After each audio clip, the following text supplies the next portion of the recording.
قبل ما نبدأ الفيديو ما تنساش تعمل لايك وشير وسبسكرايب للقناة وتفعل زر الجرس عشان يوصلك كل جديد من عندنا. بيبدأ المسلسل مع الطالب أوف إيساوا واللي عنده قدرة خارقة على رؤية الأشباح وضربهم كمان، ودي كانت وراثة في عيلته، يعني أبوه وأمه عندهم نفس القوة. ولكن زمان حصلت حادثة كبيرة مع شبح قوي خلت عمه مون يفقد قوته خالص بعد ما كان من أقوى طارد الأشباح، وكمان بسبب نفس الشبح أم أوف ماتت وأبوه بعد عنه عشان يحميه، وهنعرف إزاي عشان يحميه قدام. ولأن أوف من وهو صغير كانت عنده القوة دي فكان عنده عقدة كبيرة من الأشباح، وخصوصا بعد ما شاف الأشباح وهي بتقتل أمه، فقرر يستغل القوة اللي عنده ويشتغل طارد أشباح علشان يجمع فلوس ويعمل عملية تغيير لعينه بحيث إنه ما يقدرش يشوف أي أشباح تاني. وصدقني هو مفيش عملية بتعمل كده، بس أهو استمتع وخلاص لأن ده خيال.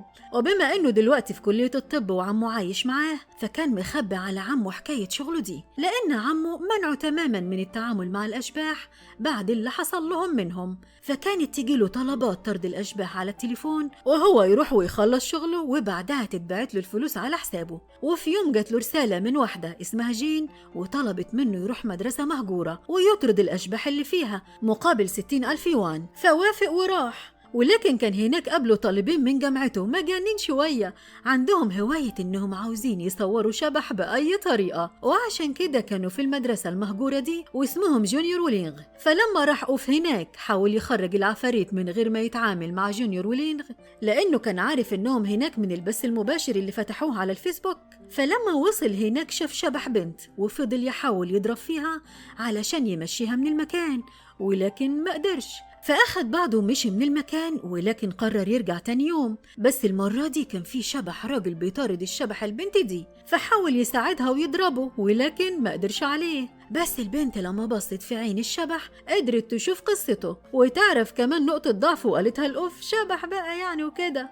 المهم إنهم بدأوا يضربوه لغاية ما ضربوا أوف في راسه بإيده اللي فيها إسورة، وهنعرف قصتها إيه بعدين. فاختفى الشبح خالص، وفي اللحظة دي بس بدأت البنت الشبح تحكي الأوف على قصة الراجل ده اللي هو إنه ما كانش مستعد يموت، هو بس كسب في لعبة اليانصيب وكان بيحاول يخبي الورق بتاعه في الحمام فوقع واتفتحت راسه ومات. ومن وقتها الشبح مش راضي يرقد في سلام لغاية ما انتجته ووقفته. بس بعد ما سمع أوف الكلام ده كله راح شكرها على مساعدتها وسألها عن البنت اللي اسمها جين اللي بعتت له الرسالة، فعارف إن جين هي شبح مش بنت حقيقية، بل وكمان هي اللي قدامه دلوقتي دي، وكانت بس بتلعب معاه مش أكتر وسابته ومشيت. فتعصب أوف جدا لأنه اشتغل بدون مقابل. ولكن البوليس كانوا وصلوا المكان لأن برضو جونيور ولينغ كانوا هناك وفتحوا بث مباشر علشان يصوروا الشبح، ولكن معرفوش فمشيوا. فجاه البوليس علشان ياخد كل الناس اللي في المكان لأنه مكان مهجور ومحظور على الجميع دخوله، فأخدوا أوف على الاسم لغاية ما جه عمه وأخدوا على البيت.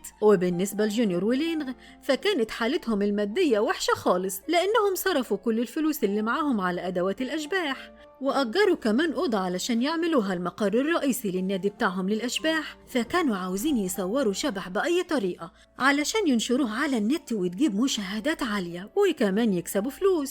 وتاني يوم في الجامعة بنلاحظ إنه أوف معجب ببنت معاه في الجامعة اسمها نيوان، ولكن البنت معجبة بدكتور الجامعة عندهم واللي اسمه دكتور جايد. بس بنلاحظ حاجة غريبة في جايد وهي إنه قدر يشوف جين في الجامعة مع إنها شبح، وهنعرف السبب في الجزء التاني. بس السؤال الأهم دلوقتي إيه اللي جاب جين في الجامعة بتاعت أوف؟ هقول لك أنا، وقت ما كانت هي وأوف بيتخانقوا لمست وشه فبدأت تستعيد جزء من ذكرياتها اللي اتمسحت، وده بالمناسبة اللي مخلي روحها مش قادرة ترقد في سلام لأنها ما تعرفش أهلها ولا حتى ماتت إزاي. فلما حكت لصاحبتها الشبح بيسي اقترحت عليها انها تروح له أوف تاني وتلمس وشه علشان تقدر توصل لذكرياتها كلها. وفعلا راحت جين لجامعة أوف وعرفت عنوانه وراحت على هناك. ولما رجع أوف للبيت لقى جين واقفة مع الشبح اللي أوف حطه على باب البيت للحماية وبيحكوا سوا مع انه المفروض هو شبح المنزل ومعمول للحراسة. المهم انه لما شافها سألها انتي جيتي هنا ليه؟ فحاولت تلمس وشه فمنعها أوف.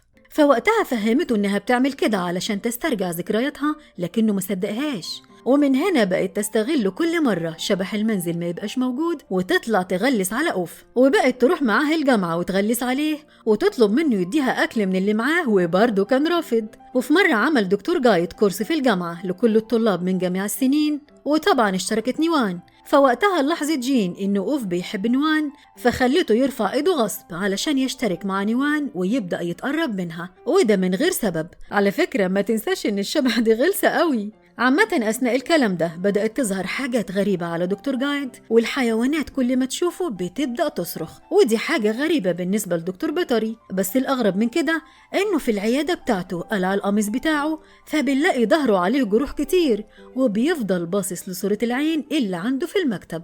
بس لازم قبل ما نكمل نبص على جونيور ولينغ، لأنهم احتمال يكملوا معنا على طول. وهم في الأوضة اللي استأجروها للنادي بتاعهم بيلاقوا إن الفيديوهات اللي صوروها الأوف ما ظهرش فيها أي شبح، ولكن فهموا إنه أوف بيقدر يشوف الأشباح، فكان حلهم الوحيد إنهم يخلوه ينضم للنادي بتاعهم. بس لما عرضوا عليه فكرة الانضمام رفض وسابهم ومشي، فقرروا يتتبعوه في كل مكان بيروحوا ويحاولوا يصوروا أي شبح حواليه. وبالليل جه له أوف شغل على التليفون لطرد شبح من الفندق، فوافق وراح على هناك ومع جين، وكانوا برضو بيتتبعوه جونيور ولينغ. عامة بيوصل أوف للفندق، فعلى طول دخلوه الأوضة المسكونة، فشاف هو وجين شبح بنت وحاولوا يطردوها لكن ما قدروش عليها، فمسكت الشبح دي جين وقالت لها تهرب. وقتها شافت جين حكاية البنت في عينيها، وإن في شخص أخدها هنا في الفندق وكان عاوزها تشتغل عنده بالإجبار، وهي رفضت فقتلها. في الوقت ده شاف أوف السيف بتاع عمه، فعرف إنهم جابوا عمه هنا قبل ما يجيبوه، فأخد السيف علشان يحارب الشبح البنت. فظهر له شبح راجل، فجت جين بسرعة وتعرف نقطة ضعف الشبح من عينه كالعادة، وفعلا لما بصت في عينيه عرفت إن ده شبح الراجل اللي قتل البنت من شوية، وإنه بمجرد ما خرج من الفندق البوليس حصروه، ولما حاول يهرب قتلوه. ففضلت روحه هنا وحبس روح البنت معاه، فقالت جين له أوف على نقطة ضعفه فدمره. ولما جه يدمر البنت منعته جين وقالت له هي مش عاوزة تأذي حد، دي روحها بس كان حابسها الشبح ده هنا، وهي دلوقتي تقدر ترقد في سلام. فشكرتهم الشبح ومشيت. وبعدها روحوا أوف وجين على البيت، وقال لها ايه رأيك تشتغلي معايا ونساعد بعض؟ يعني انت تدلينا على نقطة ضعف الشبح وانا اعمل الاكل وابعتهولك كقربان علشان تعرفي تاكليه، وكمان هساعدك تسترجعي ذاكرتك. فوافقت جين على طول، ووقتها خلاها تلمس وشه، ولكن برضه ما افتكرتش حاجة، فقرر انها تعيش معاه لغاية ما ترجع لها ذاكرتها. والظاهر والغريب يا صديقي انها بدأت تحبه. تاني يوم اخدها وراح السوق علشان يشتروا شوية حاجات للبيت، وهي هناك طلبت منه يشتري لها فستان علشان زهقت من اللبس اللي هي لابساه من وقت ما ماتت، فعمل نفسه موافق. ولما رجعوا البيت قال لها مستحيل ادفع فلوس في فستان علشان احرقه، لان للعلم يعني دي يا صديقي طريقة تقديم القربان للأشباح عندهم. فزعلت جين شوية، بس بعد كده لقيت انه عمل لها اكل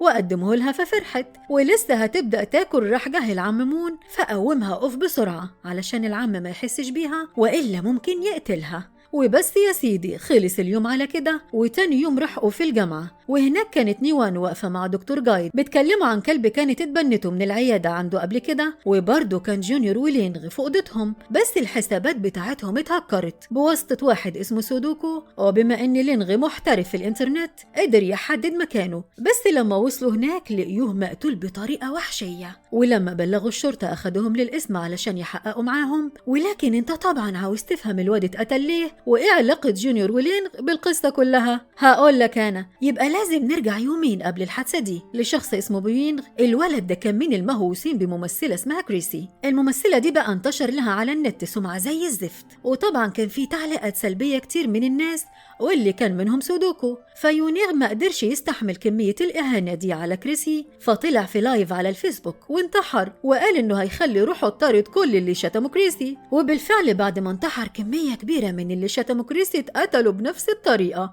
فلما الشرطة لقيوا ان لينغ وجونيور مالهمش دعوة بجريمة قتل سودوكو سابوهم يروحوا البيت. بس المشاكل ما خلصتش لغاية هنا، لانهم لما رجعوا كان جونيور مرعوب جدا، وقال للينغ ان لو فعلا روح الواد اللي انتحرت هي اللي قتلت الناس دول يبقى الدور دلوقتي عليا، لاني شتمت كريسي في نفس البوست.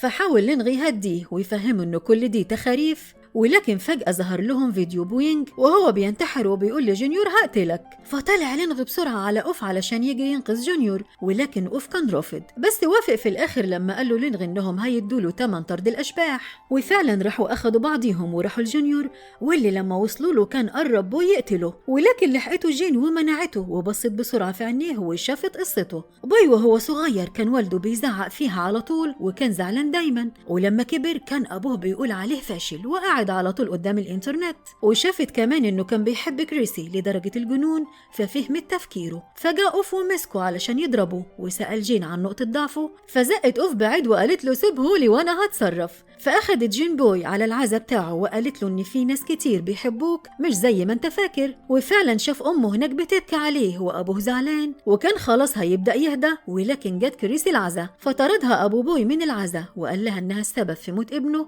فزعل بوي على كريسي من اللي عمله أبوه فيها، فأخدته جين وراحوا العربية بتاعت كريسي وسمعوا الكلام اللي قالوه، ففهم إن كريسي فعلا فنانة بالاسم وإنها مش بتحبه أصلا، بل راحت العزا بتاعه بس علشان تحسن صورتها قدام معجبينها بعد الفيديو اللي انتشر لها مش أكتر. فزعل بوي على نفسه ورجعوا العزا وافتكر كل اللحظات الحلوة اللي قضاها مع أبوه وأمه، فهديت روحه ورقدت في سلام بعد ما شاف أبوه وهو بيبكي عليه. وكانت جين شايفاه من بعيد وهي فرحانة ليه وزعلانة على نفسها في نفس الوقت، وهنفهم دلوقتي ليه، لأنه شافها أوف ومشي وراها وسألها انتي كويسة؟ فقالت له إن مامتها وحشتها، وحكت له كمان إنها لما شافت ذكريات بيونغ افتكرت جزء من ذكرياتها وإنها كانت عايشة مع أمها وأبوها كان ميت، فحاول يهديها ووعدها إنه مش هيسيبها غير لما يرجع لها ذاكرتها كلها. بس في وسط الأحداث دي كلها حصلت شوية حاجات مع الدكتور جايد في الجامعة كان في بنت اسمها ماي معها قطة، فلما قرب منها الدكتور خربشته وعورته. وبالليل بنلاقي الدكتور جايد راح وقتل القطة وعيالها، بس شافته ماي فأكيد هو قلقان لأن البنت طبعا هتبقى عاوزة تعرف هو عمل كده ليه. وفي تاني يوم فضلت ماي تراقب الدكتور طول اليوم وشافتها نيوان بالصدفة وسألتها هي واقفة هنا ليه، فماي اتلخبطت ومشيت بسرعة فوقع منها القلم بتاع الدكتور، فأخدته نيوان وادته للدكتور وقالت له إنه وقع من ماي، فسكت الدكتور شوية وراح شكرها ومشي، وهنفهم هيعمل إيه بعد شوية. بس الغريب إن لما كانت جين وقف في المحاضرة جين حست إن الدكتور كان شايفها وتجنب يخبط فيها، بس بعد كده عمل نفسه مش شايفها، فلما قالت له في الكلام ده قال لها يمكن بيتهيألك وكملوا المحاضرة. بس في لفتة حلوة عملها أوف بعد ما ساعدته جين مع شبح بيونغ، وهو إنه خلاها ترجع البيت وراح اشترى لها الفستان اللي كان نفسها فيه وحرقه كقربان علشان يوصل لها. ولما صحيت ولقيت نفسها لابساه فرحت جدا وشكرت أوف. وبعد شوية بقى وهم قاعدين بيتكلموا شاورت له على أوضة مقفولة في البيت وسألته عن اللي فيها، راح أوف قال لها مالكيش دعوة واوعى تروحي هناك تاني، بس للأسف الفضول وحش. فدخلت جين الأوضة وأوف نايم ولقيت فيها صور كتير وحاجات كتير بتاعت مامته اللي ماتت، فعجبتها جزمة هناك وقاستها. ففجأة دخل عليها أوف وزعق فيها وقال لها مش أنا قلتلك ما تدخليش هنا، اقلعي الجزمة دي واطلعي بره. فطلعت فعلا بره، وبعد شوية كان أوف رايح الجامعة فجت تروح معاه أما منعها، ففضلت جين مع شبح المنزل طول اليوم وسكرت من المشروب اللي كان معاها، ما تسألنيش ازاي، بس المهم يعني انها كانت زعلانة جدا من أوف. بس فجأة اتصل لينغ بأوف علشان يطرد لهم شبح تاني، فرفض لانهم ما دفعوش تمن الجلسة اللي فاتت. وطبعا بتسأل نفسك دلوقتي اشبح ايدي تاني اللي عند لينغ وجونيور؟ هقول لك انا بقى، من كتر الضغوط المالية على لينغ وجونيور جه صاحب الأوضة وطردهم منها، فاضطروا يروحوا يسكنوا في معبد للديانة البوذية لانك ممكن تقعد هناك ببلاش. المهم في المعبد سكنوهم في أوضة ما حدش دخلها من فترة لأنها مسكونة، فلما عرفوا كلموا أوف علشان يساعدهم ويطلع لهم الأشباح دي لكنه رفض، فقرر يطردوا الشبح بنفسهم ويصوروه كمان. فسمعهم الراجل المسؤول عن أمن المعبد وكمان اتفق معاهم على مبلغ كبير علشان يطردوا الشبح من هنا، فطبعا وافقوا على طول وراحوا اتصلوا على أوف وعرضوا عليه الفلوس فوافق على طول. ورجع البيت علشان يجيب جين تساعده، فلاقيها سكرانة وزعلانة من طريقته معاها، فأخدها برضه وراحوا على المعبد، وهناك اتقابل هو وجونيور ولينغ، ولكن سابهم لينغ وراح علشان يجيب الفلوس من الراجل. فسمع الراجل بيتكلم في التليفون وبيقول ان الراهب تود راح في رحلة وهيرجع بعد اسبوع، فشك انه يكون الراهب ده اتقتل والشبح اللي رايحين يطردوه هو شبحه، فكلم البوليس على طول. وعنده أوف فشاف شبح لراهب مبتدئ بيقول لهم ارجوكم ساعدوني الاقي جثتي، انا فجأة لقيت نفسي شبح ومش عارف انا مت ازاي ولا أنا مين ولا حتى جثتي فين. فصعب على جين لأنها بتعاني من نفس المشكلة، فبصت في عينيه وعرفت إنه اتدفن وهو حي. فسمعها أوف وحاول يعرف مكان الجثة، ولكن ما كانش الشبح عارف أصلا. بس هوب فجأة بيجي البوليس، فقال لهم أوف إن في جثة هنا لطفل راهب اتدفن حي. فلأن لينغي أصلا كان مبلغ بالموضوع ده، فلما لقيوا أوف بيقول لهم نفس الكلام قاموا بدأوا يدوروا على الجثة لغاية ما لقيوها. وقتها بقى كانوا هيلبسوها للراجل المسؤول عن أمن المعبد، ولكن الراجل أثبت لهم إنه ما عملش حاجة، وإن فعلا الراهب توت في رحلة وهيرجع بعد أسبوع، وإنه ما يعرفش دي جثة مين. وفجأة وهم واقفين شافت جين شبح الراهب رايح لأوضة الحانوتي، ولما وصل هناك قدر الحانوتي يشوفه، واعترف إن هو اللي قتله لما شاف الراهب وهو بيبيع تعاويذ السحر للناس، وده كان ممنوع عندهم. فاضطر الحانوتي إنه يقتله علشان محدش يعرف. المهم حاولت جين توقفه ولكن ما قدرتش لأنه كتفها هي والراهب بتعاويذ. فندهت بسرعة على أوف، وفعلا جو أنقذها وفضل يضرب فيه لغاية ما أغمى عليه، وخلصت الليلة على كده. وراح أوف أخد جين ومشي، والراهب المبتدأ روحه بقت سليمة وخلاص هيرقد في سلام، فشكرهم ومشي. وهم رجعوا على البيت، وبما إن جين كان لسه عليها أثر الشرب فشلها أوف، وبرضه ما تسألنيش إزاي، وروحها على البيت ونيمها وغطاها، وقبضوا الشباب الفلوس وبعتوا نصيب أوف ليه، وهم رجعوا لأوضتهم. وأخيرا قدروا إنهم يصوروا شبح الراهب اللي كان مع أوف. بس أعتقد كده إنك عاوز تعرف دكتور جايد عمل إيه في ماي. في الليل وهي راجعة البيت مشي وراها بالعربية، ولما هي حست إن في حد وراها فضلت تجري لغاية ما استخبت ورا العربية، وفجأة ظهر الدكتور قدامها. طبعا عايز تعرف عمل معاها إيه وإيه اللي هيحصل تاني مع أوف وجين، ده اللي هنعرفه في الجزء اللي جاي. بس كده وسلام.